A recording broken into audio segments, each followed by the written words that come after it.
시편 제9편의 내용을 우리가 함께 읽었습니다. 이 시편의 내용은 우리가 지혜 시로 분류할 수 있는 그런 시편으로 볼 수 있는데, 무엇을 우리에게 가르쳐 주느냐, 하나님께서 과거의 역사 속에서 베풀어 주신 구원과 승리의 그 역사들을 하나님께서 장래에도 그렇게 베풀어 주실 것을 확신하게 하면서, 현재 처해져 있는 이런 공경 속에서 성도들은 하나님을 찾고 의지하는 자로 살아야 된다. 이것을 본 시편은 잘 깨우쳐 주고 있습니다. 그래서 지혜시, 성도로 살아가는 이 땅에 살아가는 삶 속에 성도가 갖는 지혜가 무엇이어야 되느냐 하는 것을 본 시편은 잘 소개해 주고 있습니다.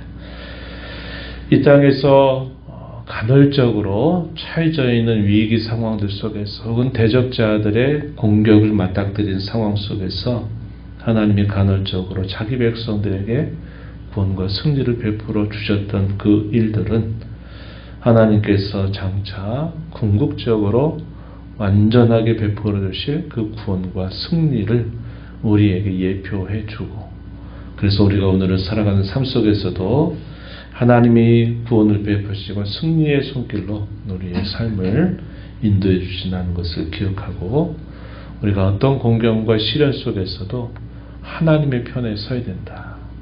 우리가 다른 어떤 길을 우리가 구하고 찾고 의지할 것이 아니라 오직 하나님만 우리가 찾고 의지해야 된다. 이 사실을 잘 가르쳐 주고 있습니다.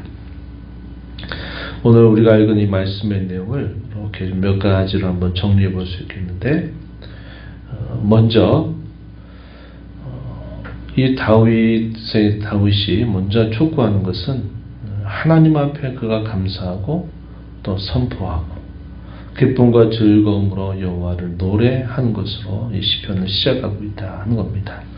1절, 2절 말씀을 가서 보시면, 내가 전심으로 내가 온 마음을 다해서 여호와께 감사하겠습니다. 주의 모든 귀한 일들을 전하겠습니다.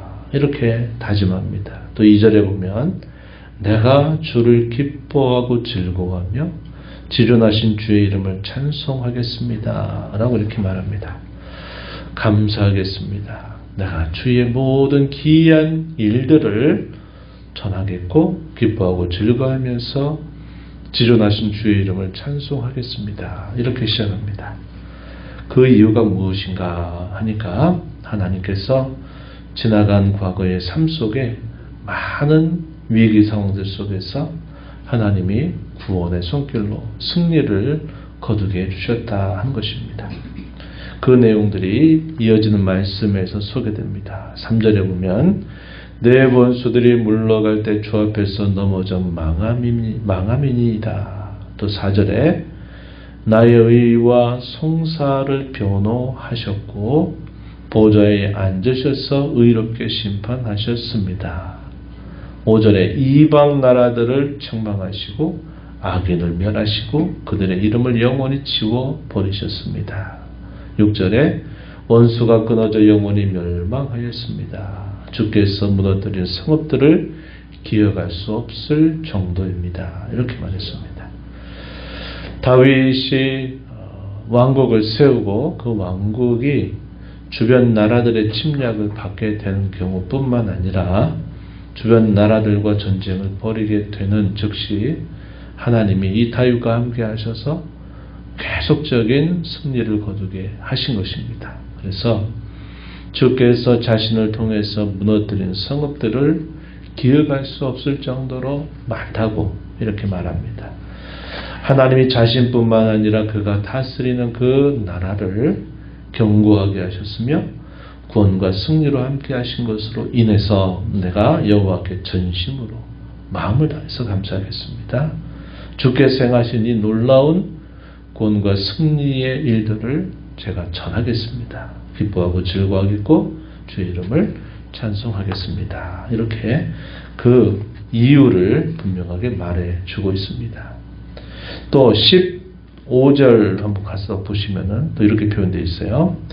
이방 나라들은 자기가 판웅덩이 빠짐이요 자기가 숨긴 그물에 자기 발이 걸렸도다. 16절 여호와께서 자기를 알게 하사 심판을 행하셨으며 악인은 자기가 손으로 행한 일에 스스로 얽혔도다. 이렇게 말합니다.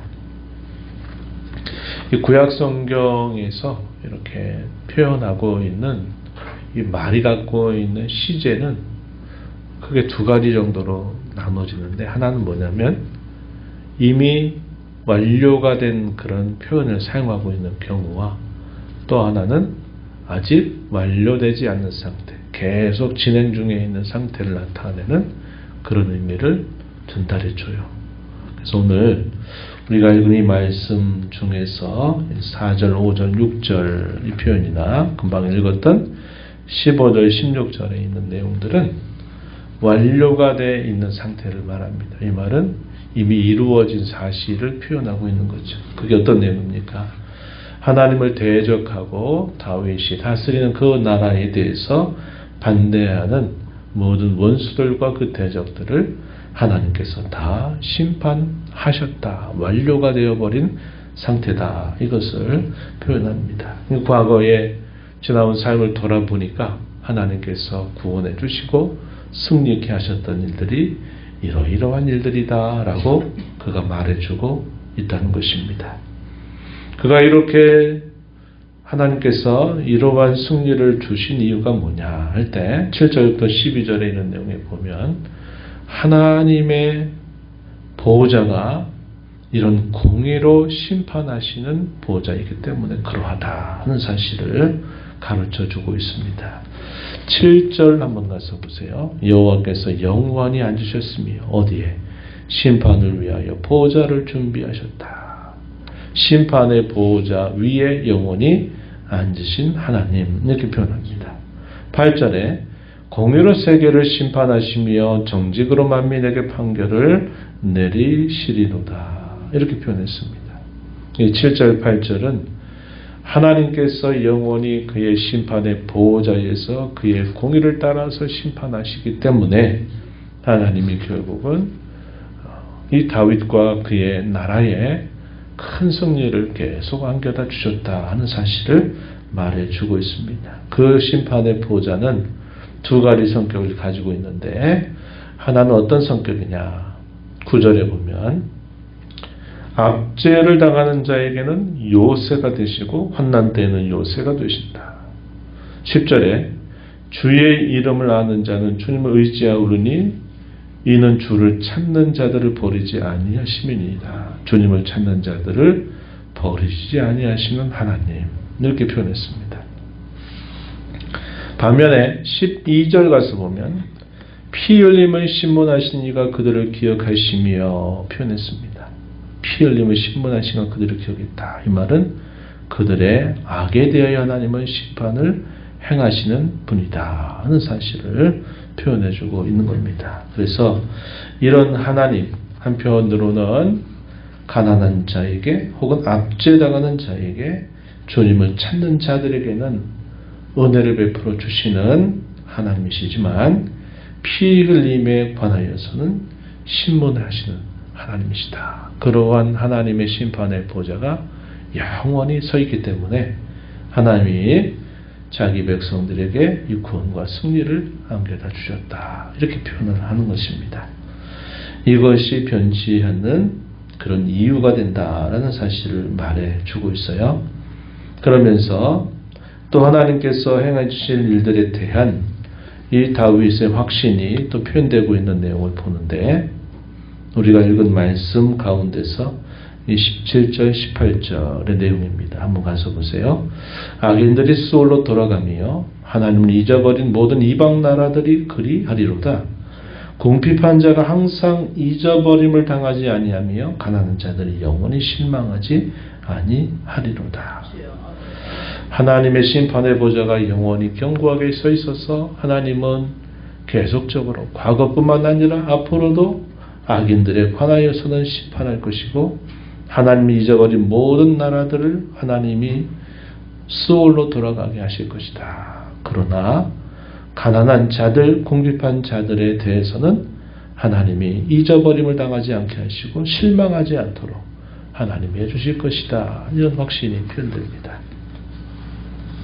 그래서 이러한 경고한 확신들을 가지고서 지금을 어떻게 살아야 될까에 대해서 13절, 14절에서 여전히 이런 구원과 승리를 하나님 앞에 간구하는 모습이 표현됩니다. 13절에 보면 여호와여 내게 은혜를 베푸소서 나를 사망의 문에서 일으키시는 주여 나를 미워하는 자에게서 받는 나의 고통을 보소서.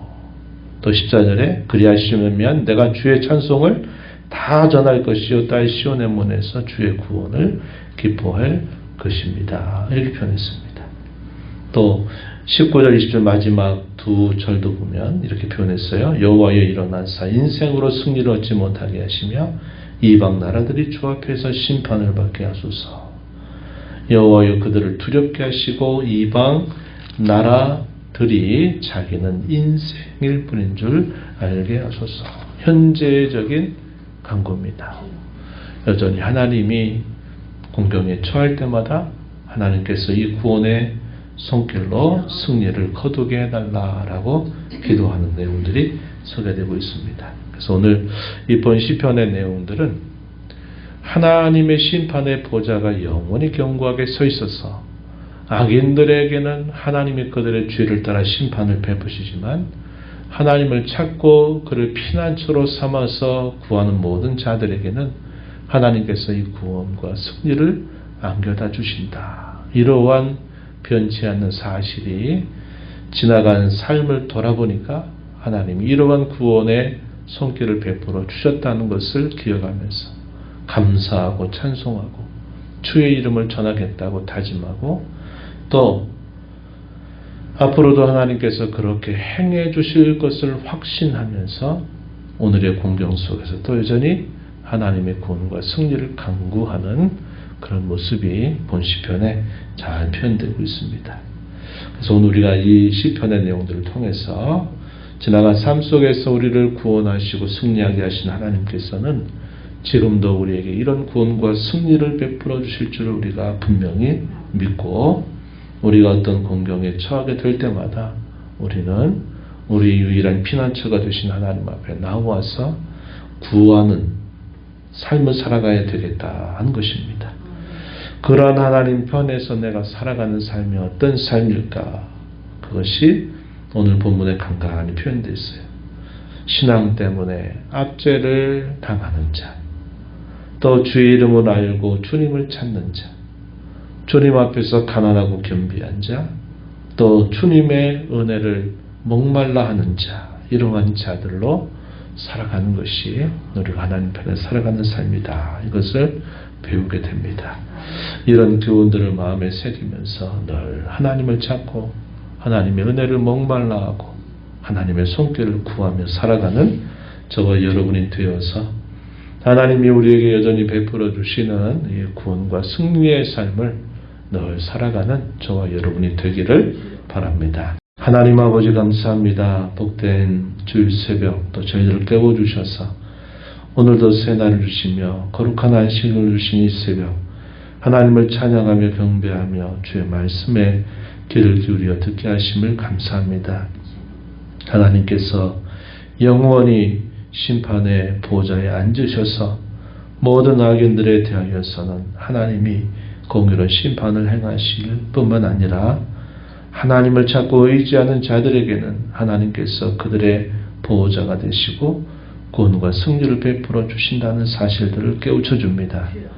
지나왔던 삶을 되돌아보니 또 하나님께서 이러한 은혜로 구원과 승리를 경험하게 하신 것을 기뻐하면서 감사하고 찬송하며 또 하나님이 이러한 일들을 계속적으로 행할 것을 확신하기에 또 살아가는 삶 속에서 겪는 공경과 또 대적자들의 여러 공격 앞에서 여전히 하나님을 향하여 구원을 간구하고 또 하나님의 손길을 기대하는 이 시인의 모습을 저희가 살펴봅니다. 이 땅을 살아가는 저희 모두가 늘 하나님 앞에 갖고 살아야 될 확신이요 소망이요 신앙의 모습임을 배우게 됩니다. 이 땅에 사는 동안 늘 하나님 편에 서서 늘 하나님을 구하고 찾는 겸비한 심령, 은혜를 갈구하는 심령으로 아버지 앞에 살아가는 저희가 되게 하여 주시옵소서. 주 앞에 나와 기도하는 모든 심령들의 간구를 귀 기울여 주시고 응답해 주시기를 바라며 예수님 이름으로 기도하옵나이다. 아멘.